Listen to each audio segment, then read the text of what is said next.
المشكل البريء علام الأخباري Azan.ru İslam Ағарту порталы ұсынады. Ұстаз Ерсін Әміре Абу Юсуфтың Құран тәпсірлері бойынша бейне дәрістерінің топтамасы.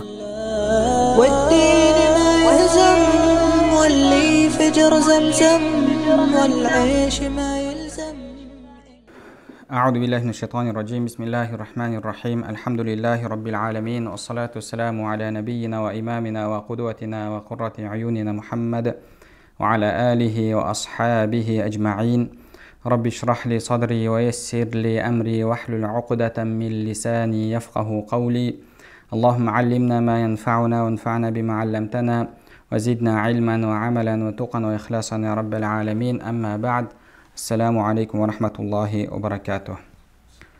Иншаллах, Алла субхана ва тағаланың қалауымен Бақара сүресінің тәпсірін үйренуді ары қарай жалғастырамыз. Біз сіздермен өткен дәрісте Талуттың әскерімен бірге өзенді кесіп өтіп тоқтаған жеріне келіп бізде тоқтаған болатынбыз. Сол жерде Талуттың артынан ерген әскер екіге бөлінді. Аз ғана қауым, яғни 400-ге жетпейтін қауым Талутпен бірге өзеннің арғы бетіне өтті, сынақтан өтіп, ал қалғаны сынақтан өтпеді. Сөйтіп,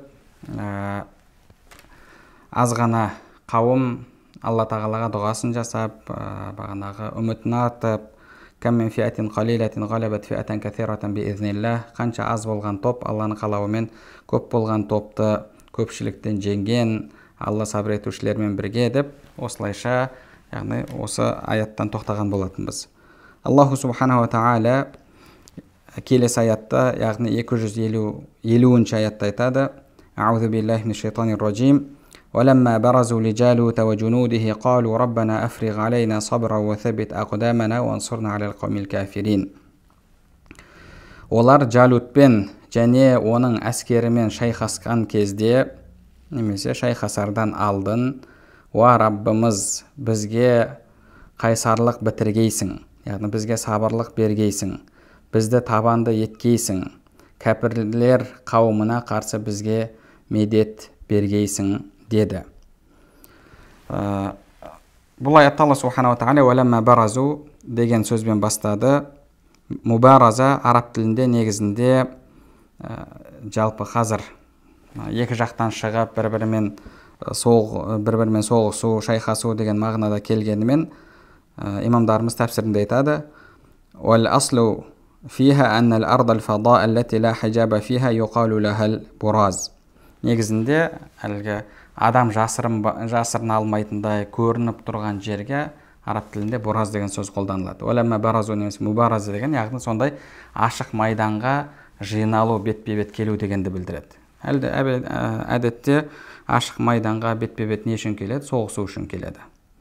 Сол үшін де осындай ашық майданға жиналып бетпе-бет келу деген сөз кейіннен шайқасуға қолданылып кеткен. Яғни Алла субханаху ва тағала айтып жатыр, олар Жалутпен, оның әскерімен бетпе-бет келген кезде не істеді? Қалу, қолдарын көтеріп, дұғаларын жасады. Раббана африг алейна сабра. Уа Раббым, бізге сабырлықты бер деді.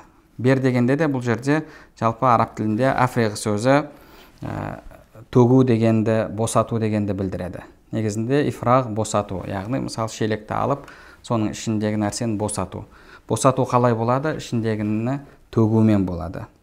Алла субханаху ва тағалаға олар дұға жасап жатыр. Яғни біз бұл жерде азбыз, олар көп, біз 300 бірнеше ғана адамбыз. Оның үстіне олар аймлақ, яғни сондай бір ерекше тұлғалары, үлкен жаратылыстары, бір ерекше великан қауым болған Жалут, оның әскері. Сондайларға қарсы келіп тұрмыз. Сол үшін де африг алейна сабра, яғни бізге сен сабырды үстімізден төк деп жатыр.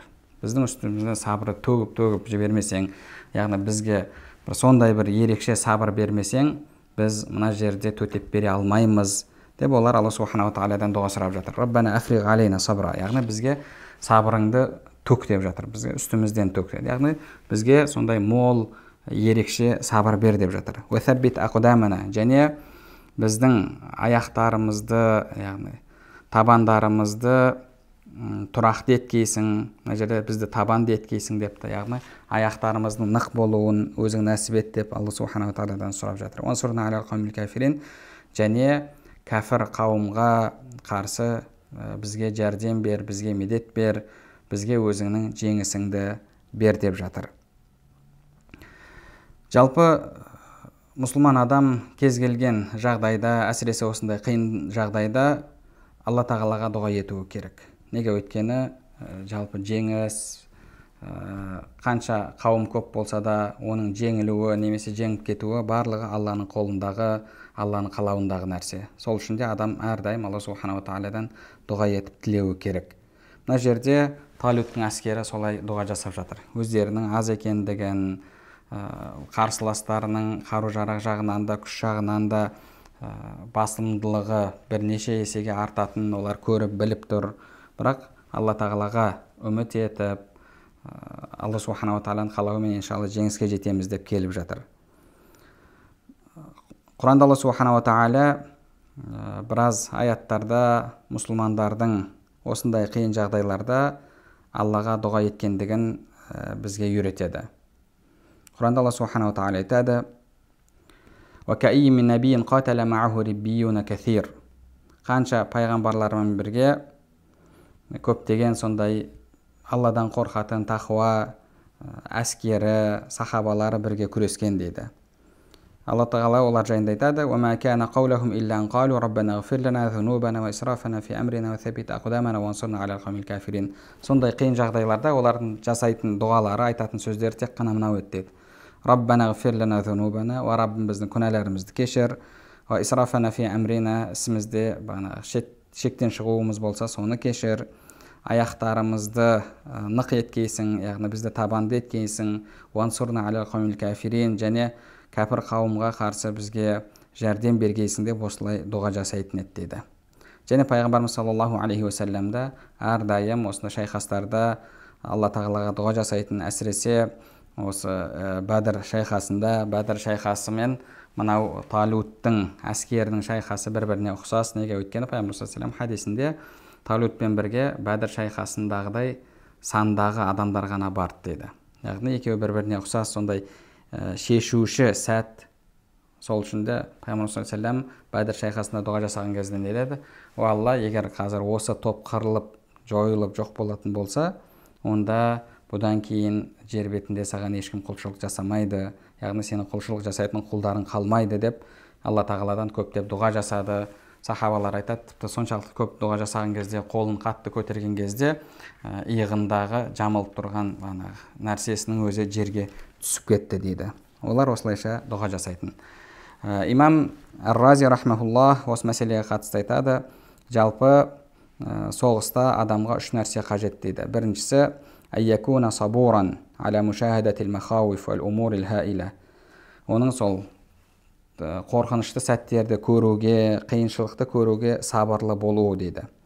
Бұл соғыстағы өте сондай бір маңызды мәселе болып табылады. Өйткені яғни әскердің рухани дайындығы, оның ішкі жан дүниесінің дайындығы бұл өте маңызды нәрсе. Егер әскер мысалы дұшпанмен әлі кездеспей жатып, іште жеңіліп қалатын болса, рухани жеңіліп қалатын болса, ол барған кезде еш нәрсе істей алмай қалады. Сол үшін де ең бірінші адамға сабыр керек. Имам Ар-Рази айтады: айякунал инсану сабуран аля мушахадатил махауиф вал умурил хаила. Сондай қорқынышты, қиын нәрселерді көруге ол сабырлы болуы керек дейді. Сол жерде қорықпауға, әсіресе мысалы қазіргі заманда, енді бұрынғы кезде енді ол да оңай емес. Мысалы жанында қылыш келді, біреудің басын кесіп түсірді, басын шауып түсірді, мысалы жанында бас құлап жатыр, немесе бір адам мысалы жанында аузынан қаны шығып жатыр. Енді соғыс деген оңай нәрсе емес. Ал енді қазіргі заманда мысалы келіп бомба түседі, басқа қылады. Енді ондай жағдайды көрген кезде адам қорқып бір ерекше қорқынышқа түсіп қалуы мүмкін.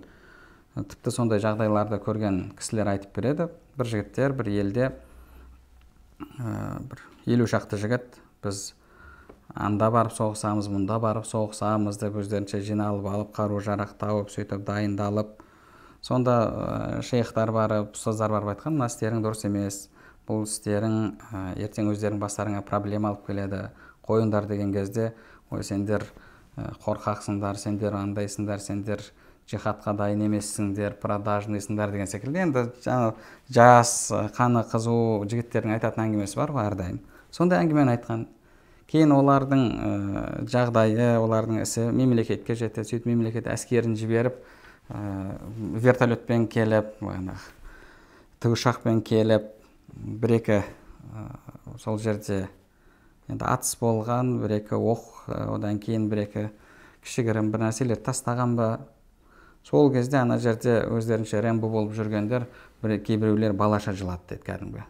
Неге өмірінде ол нәрсені көрмегенде шынайы. Оған әлгі бұл нәрсе оңай сияқты. Қолына Рэмбо сияқты қолына автомат ұстап алып, мысалы бір өзі жүріп, мысалы 300-400 адамды қарап, соңында бағанағы соғысты бітіреді. Мәселе ол емес, мәселе қиын. Сол үшін де адамға бірінші сабыр керек дейді. Одан кейін екіншісі айякуна қад вуджида минал алати вал адавати вал иттифақати хасана мимма юмкинуху яқифа ва ясбут ва ла ясиру малжаан илал фирар. Яғни ода жалпы дайындық болуы керек дейді. Дайындық, тәртіп, жоспар, оның барлығы дұрыс болуы керек дейді. Ертең қашып кетпеу үшін дейді. Және үшіншісі антаздада қувватуху аля қуввати адуихи хатта юмкинаху ан яқхара ал аду. Оның күшінің кәпірлердің, қарсыластың күшінен басым келуі дейді. Осы үш нәрсе қажет дейді. Және олар мына дұғаны жасаған кезде осы үш нәрсені сұрап жатыр дейді. Африқ алейна сабра, яғни бізге сабырыңды төк, бізге сабырыңды бер. Ва саббит ақудамана, бізді табанды еткейсің, яғни бағанағы соғыста аяқтарымызды нық еткейсің деп, және сондай-ақ уансурна алал қаумил кафирин, яғни біздің күшімізді олардан басым етіп, олардан басым келуімізді, сөйтіп оларды жеңуімізді нәсіп ет деп осылай дұға жасап жатыр дейді. Әрбір адам сондай қиын жағдайларға түскен кезде әрдайым бірінші Алла тағаладан жәрдем сұрауы керек. Аллаху субханаху ва тағала аяттың жалғасында, яғни 251-ші аятта айтады, келесі аятта: فهزموهم بإذن الله وقتل داود جالوت وآتاه الله الملك والحكمة وعلمه مما يشاء ولولا دفع الله الناس بعضهم ببعض لفسدت الأرض ولكن الله ذو فضل على العالمين.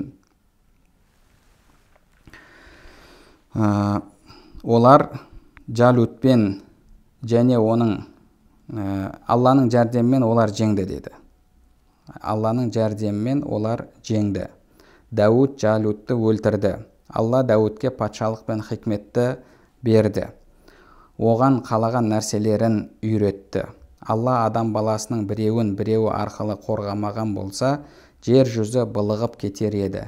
Бірақ Алла бүкіл ғалам үшін мархамат иесі дейді. Яғни фахазамухум биизниллах, Алланың қалауымен оларды жеңді дейді. Яғни мұсылмандар қарсыластарын жеңді.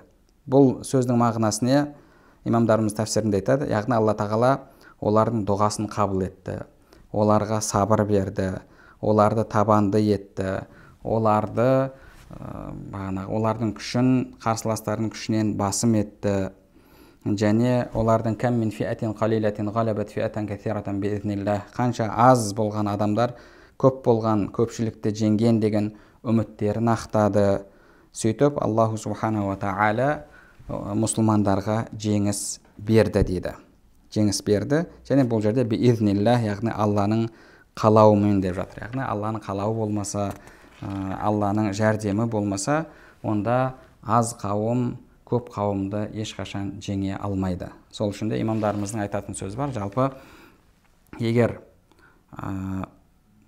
ақиқат пен жалған кездесетін болса дейді, ақиқат пен жалған кездесетін болса, онда Алла тағала жалпы ақиқатқа жәрдемін береді дейді. Ақиқат жағына. Бұл жерде олардың санының аздығы емес, олардың иманының басымдылығы, осы мәселе көбірек рөл ойнайды дейді. Олардың тақуалығы. Ал егер мәселе екі жақ жалған мен жалған болатын болса, яғни мысалы бір адасқандар мен екінші адасқандар соғысайын деп жатыр. Бұл кезде мәселені шешетін нәрсе бағанағы соғыстағы дұрыс жоспар, қару-жарақтың көбірек болуы, әскердің санының көбірек болуы, осы нәрсе мәселені шешетін дейді. қарап отыратын болсақ, пайғамбар саллаллаху алейхи вассалам шайқастардың бәрінде мұсылмандар ашылық болған. Бәдірде де, Ухудта да, тіпті Халид ибн Валид радиаллаху анху барып 5000 әскермен 200 000 әскерге қарсы тұрған кезі болды. Бірақ әйтеуір Алланың қалауымен ешқандай бір шығынға ұшырамастан ол соғыстан шығып кетті. Бұл жерде де, яғни жалпы мұсылмандар азшылық, басқа қарсылас тарап көпшілік, сол үшін де бұл жерде мәселені шешуші ол тек қана Алла тағаланың жәрдемі, Алла тағаланың жәрдем беруі. Басқаша мұсылмандар жеңілер еді. Неге? Өйткені мына жақта саны көбірек, олардың әскери дайындығы да қайда күшті. Аллаху субхана ва тағала айтып жатыр: «Фахазамухум биизниллах», Алланың қалауымен мұсылмандар жеңді кәпірлерді. «Вақатала Дауду Жалут», және Дауд алейхиссалам Жалутты өлтірді дейді. Яғни осы жерде жалпы Дауд алейхиссалам көзге түсті. Негізінде ол кәні рағиян, яғни қой бағатын жай қарапайым адам болды. Оның 7 бауыры болды. Негізінде бауырлар соғысқа кетті. Кейін олардың артынан іздеп барып, олардың хабарын білу үшін барған кезде не болып жатыр деп, Жалут сол уақытта мұсылмандарды жекпе-жекке шақырып тұрады. Жекпе-жекке біреуің шығыңдар, сонымен мәселені шешейік деп. Егер мені жеңсе, онда біз былайша айтқанда истислам боламыз, яғни сендерге өздеріміз тапсырамыз. Егер біз жеңетін болсақ, онда сендер жеңілген болып есептелесіңдер деп, Жалут, яғни ішіндегі мықтысы, бағана күштісі, олардың әскер басшысы, бір өзі жүздеген адамды жайпап салатын, сондай бір ерекше күш қуат иесі болған. Және денесі де алып болған. Сөйтіп, ешкім шыға алмайды, қорқады. Дауд өзінің бауырларына барып, шықсаңдаршы десе, олар да қорқады. Сонымен ол өзі шығуға бел буады. Сонда жолда бір тасты кездестіреді, тәфсірлерде солай келеді. Ол тас айтады: мен Мусаның тасымын, мені ал, Муса менімен пәленшені өлтірген дейді.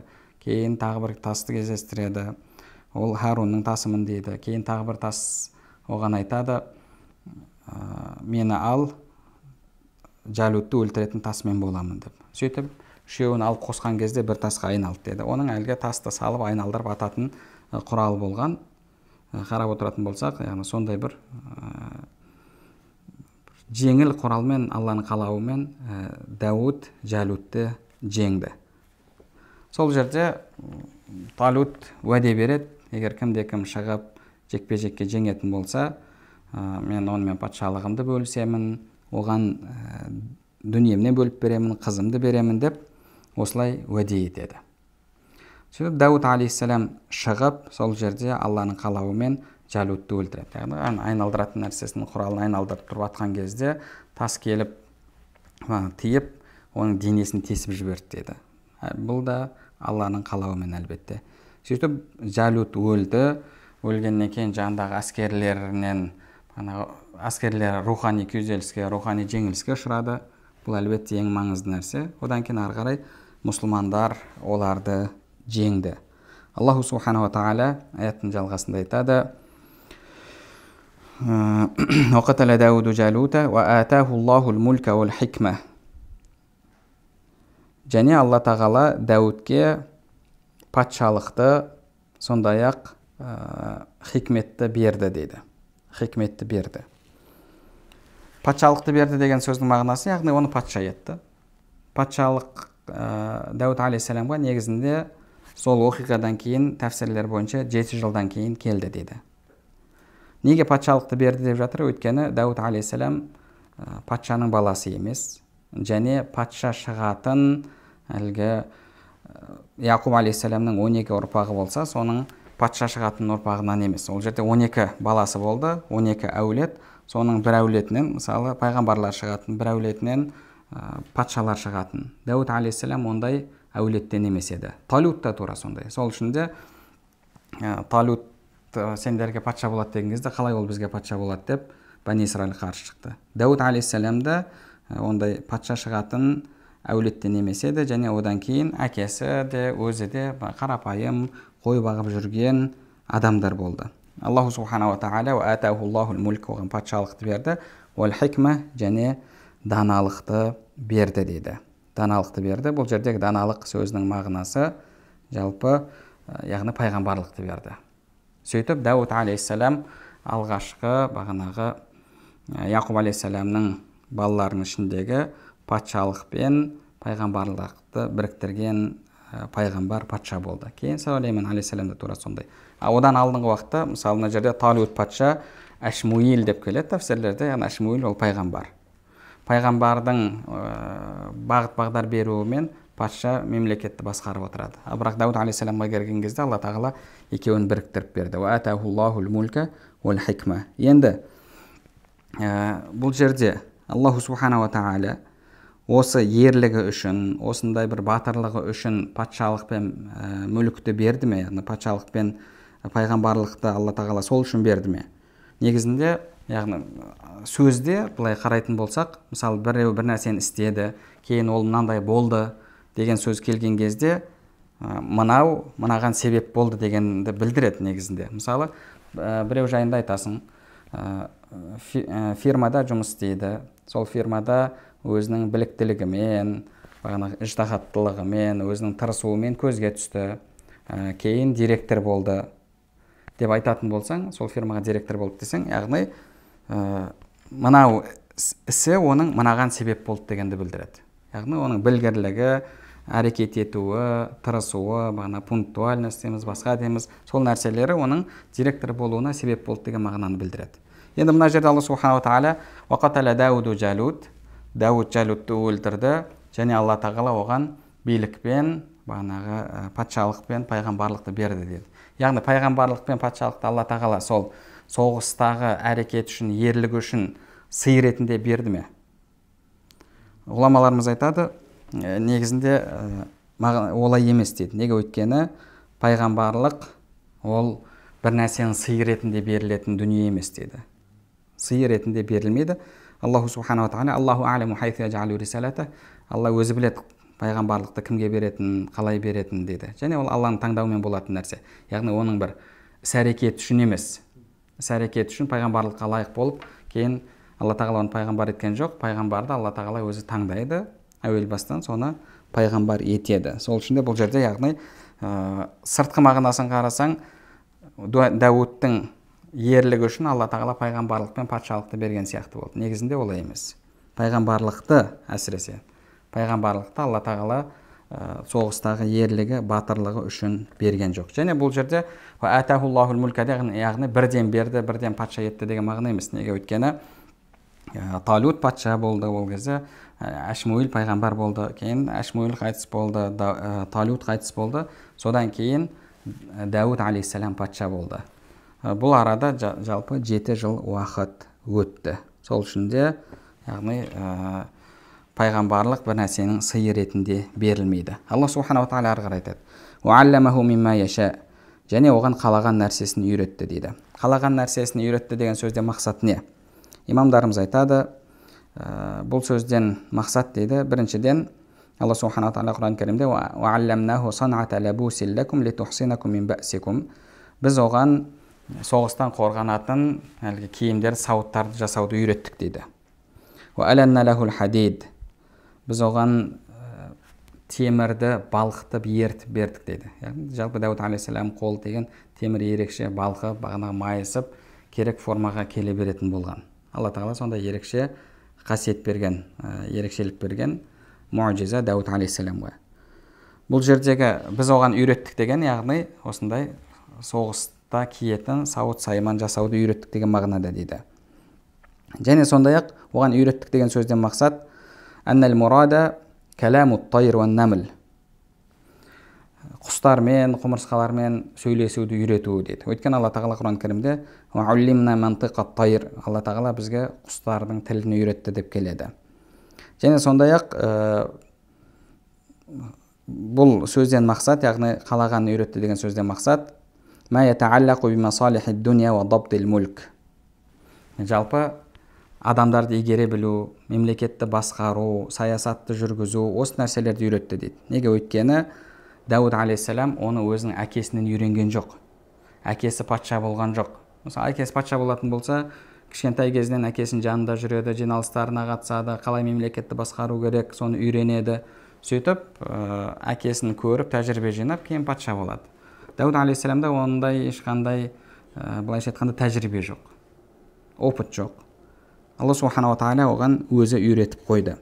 Және сондай-ақ бұл сөзден мақсат илмуддин дейді. Дін білімін Алла тағала үйретті. Ва атайна Дауда забура, біз Даудке забурды Алла тағала бердік дейді. Біз Даудке забурды бердік. Яғни забурды берді, білімді үйретті. Және сондай-ақ бұл аяттан мақсат дейді әл-алхана тайиба, көркем дауысты бердік дейді. Алла субханала тағала Дауд алейхиссаламға бір көркем дауыс берген, және сондай-ақ бір музыкалық аспапта ойнайтын болды. Жалпы мизмар Дауд деп айтылады ғой. Мизмар әл Дауд деп айтады. Пайғамбар саллаллаху алейхи Абу Муса ал-Ашариға не деді? Лақад утита мизмаран мин мазамири әли Дауд. Саған сол Даудқа берілген, аспап берілген сияқты дейді. Даусың сондай керемет деп Абу Муса ал-Ашариді Пайғамбар саллаллаху алейхи мақтаған еді. Яғни уалламаху мимма яша, Алла тағала оған қалаған нәрсесін үйретті дегенге жалпы осының барлығы кіреді. Сол керемет даусымен Алланы зікір ететін, Алланы зікір еткен кезде таулар, тастар барлығы бірге қосылып зікір ететін. Құранда Алла субханала тағала айтады ғой: "Я джибалу ауиби мааху ват-тайр". Таулар және құстар сендер Даудпен бірге зікір етіңдер деді. Яғни Дауд алейхиссалам зікір етіп жатқан кезде олардың барлығы бірге қосылып зікір ететін. Оны зікір еткен кезде Дауд алейхиссалам олардың зікірін еститін, яғни бір сондай бір ерекше бір атмосфера болатын. Нағыз ана сопылық атмосфера. Ойлап қарасаң, яғни бір ерекше бір сондай бір не дейміз, бір симфония бір сондай болып, ерекше жағдай болатын. Енді Алла субханала тағала бұл жерде біз оған патшалық пен пайғамбарлықты бердік деді. Уламаларымыз айтады, енді пайғамбарлықтың ішіне білім кіреді ғой, өйткені пайғамбарға Алла тағала білім береді. Бірақ неге қосымша уалламаху мимма яша, қалаған нәрсесін үйретті деп білімді тағы да айтып жатыр дейді. Негізінде пайғамбарлыққа білім кіреді ғой, неге онда білімді тағы да қосымша айтты деген кезде одан мақсат дейді. Яғни пенде ол тіпті пайғамбар болған күннің өзінде де әрдайым білімге мұқтаж, Алланың біліміне, білімін арттыруына мұқтаж дейді. Сол үшін де пайғамбарымыздың өзі де вақур рабби зидни илма, яғни о Алла, менің білімімді арттыр деп айтқан. Алла тағала айт дейді солай. Алладан дұға жаса, дұға тіле деп жатыр. Сол үшін де әрбір адам әрдайым Алла тағаладан дұға тілеуі керек. Алла субханала тағала арғы аяттың жалғасында айтады: "Валаула дафуллахи наса ба'дахум би ба'ди лафасадатил арду, валакинналлаха зу фадлин алал аламин." Егер Алла тағала адам баласының біреуін біреу арқылы қорғамаған болса, жер жүзі былығып кетер еді дейді. Бірақ Алла бүкіл ғалам үшін мархамет иесі ғой деді. Бұл жерде енді дафа сөзіне қатысты. Валаула дафуллахи. Екі қырағат бар. Бір қырағатта дафуллахи болса, екінші қырағатта дифауллахи деп келеді. Дифауллахи деген қырағатпен алсақ, мына жерде қорғау сөзі келеді. Дафуллахи сөзі, егер дафа сөзімен алатын болсақ, дифа емес, онда бағанағы итеру, кетіру деген мағынаны білдіреді. Бұл жайында имам Ар-Рази рахмахуллах айтады: "И'лам аннаху ta'ala lamma bayyana anna al-fasad al-waqi'a bi Jalut wa junudihi zala bima kana min Talut wa junudihi wa bima kana min Dawud min qatl Jalut bayyana 'uqayba dhalika jumlatan tashtamilu كل تفصيل في هذا الباب وهو أنه تعالى يدفع الناس بعضهم ببعض لكي لا تفسد الأرض." Алла тағала Жалут пен оның қауымының тарапынан болған бұзғыншылықты Талут арқылы, оның әскері арқылы, және Дауттың Жалутты өлтіру арқылы жойғанын, кетіргенін бізге баяндап бергеннен кейін, бізге өмірдегі маңызды нәрсені, бір заңдылықты үйретті деді. Ол Аннаху та'ала ядфау наса ба'дахум би ба'д ликай ла тафсудал ард. Жер беті бұзғыншылыққа толып, бұзылып кетпеу үшін Алла тағала бір қауымды екінші бір қауыммен кетіріп отырады деді. Яғни бір адамдар мысалы жақсы болады, кейін бұзғыншылыққа түседі, азғындайды. Сол кезде Алла субханала тағала екінші бір қауымды жібереді, әлгі қауымды құртады. кейін бұлар жақсы болып тұрады, кейін олар бұзыла бастаған кезде Алла субханала тағала басқа бір адамдар жібереді де мыналарды кетіреді. Сөйтіп осылайша жер беті мүлдем бұзғыншылыққа толып кетпеу үшін Алла субханала тағала осылайша біреулерді жіберіп, екінші біреулерді тазалап отырады. Біреулерді келтіріп, екінші біреулерді кетіріп отырады. Бұл жерде дафа сөзінің мағынасы яғни сол. Егер дифауллах дейтін болсақ, дифауллах яғни Алланың қорғауымен бұл жерде. Егер Алланың қорғауы болмағанда, валаула дифауллахи наса баъдахум би баъд, яғни Алла тағала бір адамдарды екінші бір адамдар арқылы қорғамағанда, лафасадатил ард, жер беті бұзылып кетер еді дейді.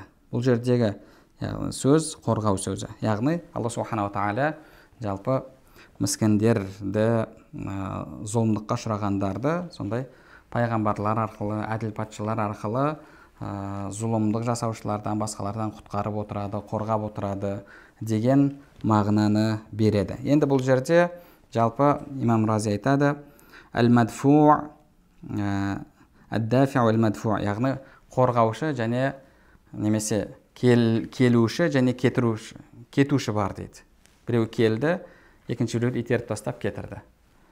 Бірақ бұл жерде немесе бағанағы қорғаушы бар және зұлымдық жасап, сол қорғаудың арқасында жоқ болып жатқан адам бар. Енді бұл жерде әл-мадфуъу бих, яғни немен қорғап жатыр деген мәселе бар. Немен қорғап жатыр деген мәселе келген кезде, пайғамбарлар болса, Алла субханала тағала пайғамбарлар арқылы адамдарды жалпы бағанағы таухидпен қорғайды, біліммен қорғайды, ақиқатты көрсету арқылы, әділ патшалар арқылы бағанағы адамдар түрлі зұлымдықтардан қорғайды. Яғни кім арқылы неден қорғайды, соған байланысты дейді. Соған байланысты. Және бұл жерде жалпы яғни әділ патшалар арқылы Алла субханала тағала зұлымдыққа ұшырағандарды залымдардан қорғайды. Сол үшін де Пайғамбар саллаллаху алейхи келетін хадис бар. Инналлаха язау бис султан ма ла язау бил Құран. Алла тағала патшалық арқылы Құран істемеген нәрсені істейді дейді. Яғни адамдардың бәріне Құдайдан қорық десең қорықпайды. Бірақ егер олар биліктен қорқып мысалы істейді. Билік оларға жүктеген кезде ол сол нәрсені істейді. Яғни жалпы Құран ол Құдайдан қорқатындарға арналған, Құдайдан қорқатындар өздері Құранда жазылған Алла айтты деп істейді. Бірақ көп адам олай істемейді. Сол үшін де Алла субханала тағала билік арқылы, патшалық арқылы, Құран арқылы істелмеген нәрсені істейді. Кейбір риуаяттарда келеді дейді. Әл-ислам ва султан ахавани тауаман. Дін мен патшалық екеуі бауыр деп келеді. Және басқа бір риуаяттарда келеді. Әл-исламу амир, ислам басшы, билік патшалық, ва султану харис, күзетші. Кімнің басшысы болмаса ол жеңіледі, кімнің күзетшісі болмаса ол да құриды дейді. Яғни Алла субханала тағала осылайша ақиқатты сондай патшалар арқылы, билік арқылы қорғап отырады. Және сондай-ақ имамдарымыз тәфсирлерінде осыған қатысты бір хадистерді келтіреді, Абдалдардың хадисін осыған қатысты келтіреді. Ол бір мағынасы, яғни дафуллахи бил муъминина вал абрари анил куффари вал фуджар. Алла тағала муъминдер арқылы күнәһарларды сақтап отырады дейді, күнәһарларды қорғап отырады. Соған қатысты бір риуаят келіпті, енді бірақ бұл риуаят тәфсир кітаптарында келеді. Бұның қаншалықты сахихтығын мен қарап көрмедім, бірақ Құртубида да біраз кітаптарда келіпті. Мынандай риуаят айтылады. Инналлаха ядфау биман юсалли мин уммати амман ла юсалли. Алла тағала намаз оқитын адам арқылы намаз оқымайтын адамды қорғайды, сақтайды дейді. Зекет беретін адам арқылы зекет бермейтін адамды. Вабиман ясуму амман ла ясум. Ораза тұтатын адам арқылы ораза тұтпайтын адамды. Вабиман яхуджу амман ла яхудж. Қажылық жасайтын адам арқылы қажылық жасамайтын адамды. Вабиман юджахиду амман ла юджахид. Алла жолында шайқасатын адам арқылы шайқаспайтын адамды. Валау ижтамау аля тарки хадихил ашяи лама анзарахумуллаху тарфат айн. Егер олардың барлығы осы нәрсені, яғни Алланың бұйрықтарын тастайтын болса, Алла субханала тағала оларды бір қас қағым сәтқа тірі қалдырып қоймайды дейді. Олардың барлығын құртады дейді. Сол үшін де яғни жалпы бұл намазхандардың адамзатқа былайша айтқанда қызметі өте зор. Кейде адамдар ой намаз оқитындар көбейіп кетті, үйтетіндер көбейіп кетті деп жатыр. Керісінше Аллаға дұға жасайтындар көбейген сайын солардың дұғаларымен Алла тағала сол бағанағы бейнамаздарды, намазсыздарды сақтап жатыр. Егер жер бетінде тек қана бейнамаздар болып Аллаға құлшылық етпейтін адамдар қалатын болса, Пайғамбар саллаллаху алейхи ва саллям хадисінде айтады ғой, ла иляха иллалла Мұхаммад расулалла деп айтатын адам жер бетінде қалмайынша қиямет болмайды деді. Яғни сондай барлығы бұзылған адам болған кезде болды, ол кезде қиямет келеді. Алла тағалаға ондай жердің ешқандай керегі де жоқ, ондай жердің ешқандай бір бағасы да жоқ. Бұл жер мұсылмандармен, намазхандармен бағаланып тұр. Алла тағала бұл жерді әлемді сол мұсылмандар арқылы, Аллаға құлшылық жасаушылар арқылы, солардың дұғасымен, солардың зікірімен, солардың салауатымен қорғап тұр. Және сондай-ақ осыған қатысты ғұламаларымыз әл-әбдәл дегенді келтіреді. Яғни мысалы 30 әбдәл болады дейді Алла тағаланың ерекше құлдары. Солар арқылы сендерге жаңбыр келеді, солар арқылы сендерге рызық келеді дейді. Олардың бірі өлсе, екінші бірі оның орнын басып отырады дейді. Яғни сондай бір ерекше Алла тағаланың сүйікті құлдары. Енді олар жайында хадистер жалпылама келгенде әлсіз болғанымен, бірақ өте көп жолдармен келген. Сол үшін ғұламаларымыз негізі бар дегенді айтады. Имам Захабидің өзі Сияр А'лам ан-Нубалада біраз адамдардың тарихын жазған кезде әбдәлдардан болған деген сөзді айтады.